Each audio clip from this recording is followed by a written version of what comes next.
Hello အားလုံးပဲမင်္ဂလာပါရှင်မိဖူးဖြစ်ပါတယ်ဒီဗီဒီယိုလေးမှာကတော့မိဖူးက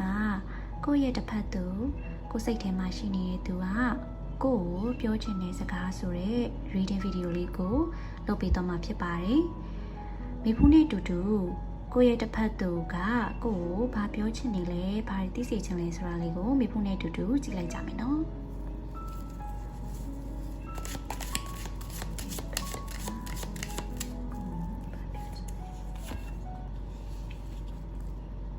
ပထမအဦးဆုံးအနေနဲ့ထွက်လာတဲ့ cat ကတော့ Ten of Swords အဲ့တော့အခုချိန်မှာတဲ့ငါ့စိတ်ထဲမှာအယမ်းနာကျင်နေတယ်အဲ့တော့ပထမဆုံးထွက်လာတဲ့ cat ကိုကြည့်လိုက်တဲ့မေဖူးရဲ့စိတ်ထဲမှာစိတ်ခံစားချက်ထဲမှာစိတ်မကောင်းဖြစ်မိရပေါ့နော်အဲ့တော့ဒီ cat ကိုကြည့်လိုက်တဲ့မေဖူးစိတ်ထဲမှာဘာကိုတွေးမိလဲဆိုတော့သူနဲ့ကိုယ်နဲ့ကြားထဲမှာကိုယ့်ရဲ့တစ်ဖက်သူနဲ့ကိုယ်နဲ့ကြားထဲမှာတကယ်ကိုမှပြောရင်နာကျင်စရာကောင်းခဲ့တဲ့အရန်ထိခိုက်နာကျင်စရာကောင်းတဲ့အချိန်ကာလတစ်ခုကိုဖျက်ကျော်ခဲ့ရတဲ့ပုံပဲတချို့ကကြတော့အခုလက်တလောလေးကမှလောလောလတ်လတ်ဖြစ်ထားတာတချို့ကကြတော့ဟိုးအရင်အချိန်တစ်ခုပေါ့နော်လာပေါင်းအနည်းငယ်ကြာလည်းဖြစ်ခြင်းဖြစ်မယ်အဲ့ဒီအချိန်ကာလတစ်ခုမှာသူနဲ့ကိုယ်နဲ့ကြားထဲမှာတော်တော်လေးကိုထိခိုက်နာကျင်စရာကောင်းတဲ့အတိတ်ကာလတစ်ခုကြုံခဲ့ရတာမျိုးကိုမိဖူးစိတ်ထဲမှာခံစားမိရပေါ့နော်အဲ့တော့အခုလက်ရှိအချိန်မှာတဲ့ငါရဲ့စိတ်ထဲမှာအယမ်းကိုဒါအထိနာနေအယမ်းထိခိုက်နာကျင်နေတယ်ငါရဲ့ဒီပြောရင်ဒီပုံထဲမှာမြင်ရတဲ့အတိုင်းပဲပေါ့နော်ဒီငါရဲ့အသွေးသားငါရဲ့ခန္ဓာကိုယ်အစိတ်ပိုင်းတွေအကုန်လုံးကိုဓာတ်တွေနဲ့ထိုးဆွခံရရတယ်လို့မျိုးထိကိုဒါနာကျင်တဲ့ဝေဒနာခံစားမှုကိုဒါခံစားရတယ်ပေါ့နော်အဲ့တော့သူစိတ်ထဲမှာဒါမင်းနဲ့ပတ်သက်ပြီးတော့၎င်းမင်းနဲ့ငါနဲ့ခြားထဲမှာဖြစ်ခဲ့တဲ့အဖြစ်အပျက်တွေကြောင့်တော့၎င်းတခြားသောပြင်ပကိစ္စတွေကြောင့်တော့၎င်းအရာအလုံးသူ့မှာပြိုလဲနေတယ်နာကျင်ထိခိုက်နေတယ်ဆိုတာမင်းကိုသိစေချင်ပါတယ်တဲ့နောက်တစ်ကက်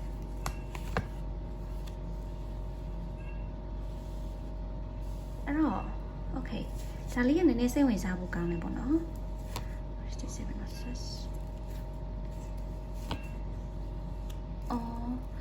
Okay အဲ့တော့မင်းတို့ငါတချို့ဟာတွေမှာတဲ့နည်းနည်းထိန်ချန်ထားတာမျိုးလေးတွေရှိခဲ့တယ်ပေါ့နော်အဲ့တော့အခုဒီ cat ကကြတော့ပြောမယ်ဆိုလို့ရှိရင်လေဒီ Seven of Swords ဆိုတာပြောလို့ရှိရင်မယိုးမသားလောက်တဲ့ energy ပေါ့နော်မယိုးဖြောင့်ခြင်းတို့နောက်ပြီးတော့ cheating လုပ်တဲ့ energy တို့ပြတဲ့ cat ပေါ့အဲ့တော့တစ်ဖက်သူရဲ့ပြောချင်တဲ့စကားမှာလာထွက်တဲ့အခါမှာပြောလို့ရှိရင်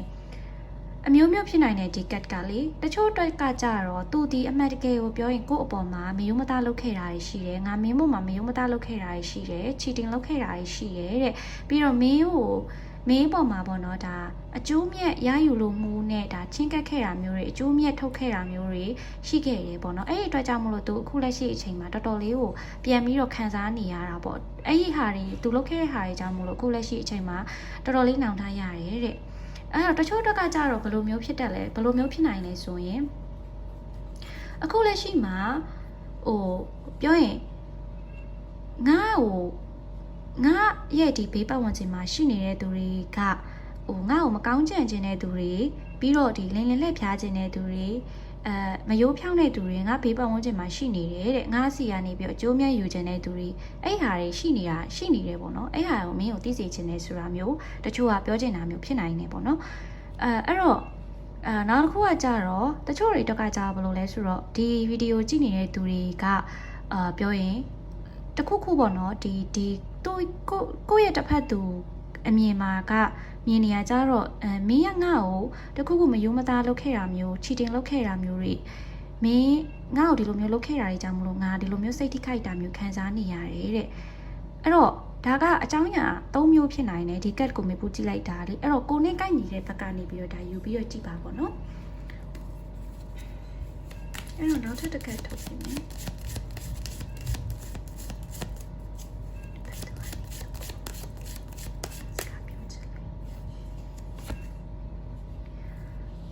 မင်းကိုခုလက်ရှိအချိန်မှာအဝေးရနေပြီးတော့တန်းတာနေမိရမျောနေမိရတဲ့အဲ့တော့ သူဒီကိုစီကိုအမှန်တကယ်ကိုပြင်ပမှာကိုကိုဆက်သွယ်တာမျိုးကိုနဲ့ကိုစီကိုရောက်လာတာမျိုးကိုစီပြန်လာတာမျိုးကိုနဲ့အဆက်အသွယ်ရှိသည်ဖြစ်စေမရှိသည်ဖြစ်စေအဆက်အသွယ်လုံးဝမရှိဘူးဆိုရင်တော့မင်းတို့ကအဝေးကနေပြီးတော့မျောနေမိရယ်တန်းတနေမိရယ်အဝေးကနေပဲဒါမင်းကိုလွမ်းဆိုးတတိယနေပါတယ်တဲ့အဲ့တော့နောက်ထပ်တစ်ကတ်တော့မဟုတ်နှစ်ကတ်ကိုမေးဖို့ထုတ်ပြပါမယ်ပေါ့နော်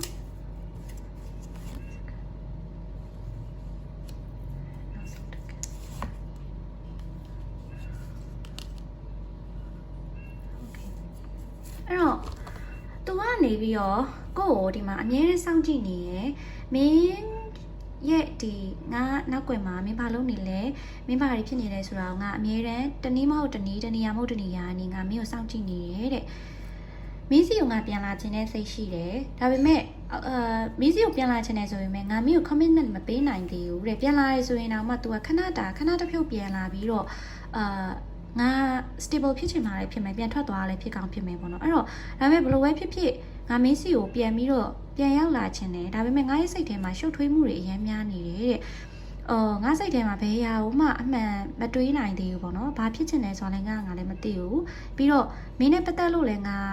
ဘာလို့ရမလဲဆိုတာလေလောလောဆယ်မှာတေချာရရတဲ့ဆုံးဖြတ်ချက်တစ်ခုငါမချနိုင်သေးဘူးတဲ့အဲ့တော့ငါရဲ့ဒီငါဘာလို့ရမလဲဆိုရဲငါရဲ့ action ကိုလည်းငါတေချာမသိသေးဘူးဆိုတော့အရာအလုံးတွေရှုပ်ထွေးနေတယ်တချို့ဟာတွေကလည်းငါစိတ်ထဲမှာမရှင်းလင်းတဲ့အရာတွေလည်းအများကြီးရှိတယ်ငါစိတ်တွေကလည်းအများကြီးရှုပ်ထွေးနေရတဲ့ဒါကြောင့်မလို့လောလောဆယ်မှာသူဒီကိုနဲ့ပတ်သက်ပြီးတော့ဒီ take action မယူနိုင်သေးဘူးပေါ့နော်ကိုနဲ့ပတ်သက်ပြီးတော့ action တစ်ခုမယူနိုင်သေးဘူးဒါပေမဲ့မင်းစီကိုပြန်လာခြင်းနဲ့စိတ်ရှိတယ်ပြန်လာခြင်းပေမဲ့လည်းသူဒီ stable ဖြစ်တဲ့အရာတစ်ခုပေါ့နော်ဒီခိုင်မာတဲ့အရာတစ်ခု commitment တစ်ခုသူ့မင်းကိုမပေးနိုင်သေးဘူးတဲ့အဲ့တော့ဒါလေးကတော့ tarot card ကနေကြည့်လိုက်တာပေါ့နော်အဲ့တော့ဒီ soulmate love message ကလေးကနေကြည့်ပေးမယ်ပေါ့နော်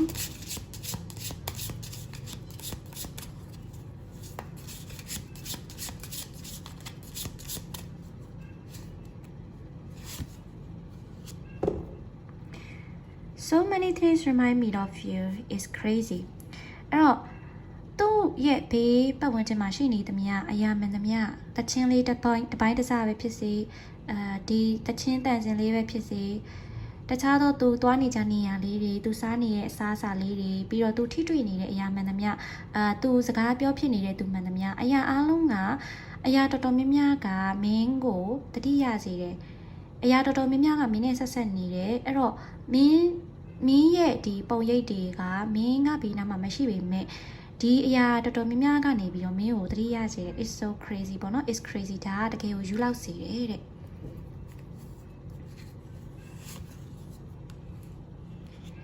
Thank you for teaching me what real love is တကယ်အချစ်စစ်အချစ်မှန်ဆိုတာဘာလဲဆိုတာကိုငါ့ကိုသင်ကြားပေးခဲ့တဲ့အတွက်မင်းကိုကျေးဇူးတင်ပါတယ်တဲ့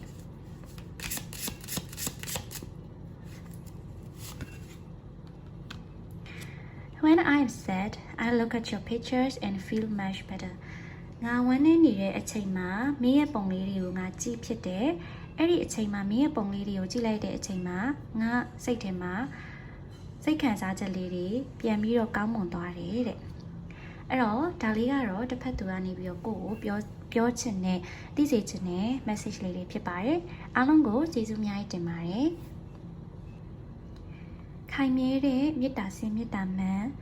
များကိုသာရရှိပိုင်ဆိုင်နိုင်ပါစေလို့မိဖို့ဆုတောင်းပေးပါတယ်။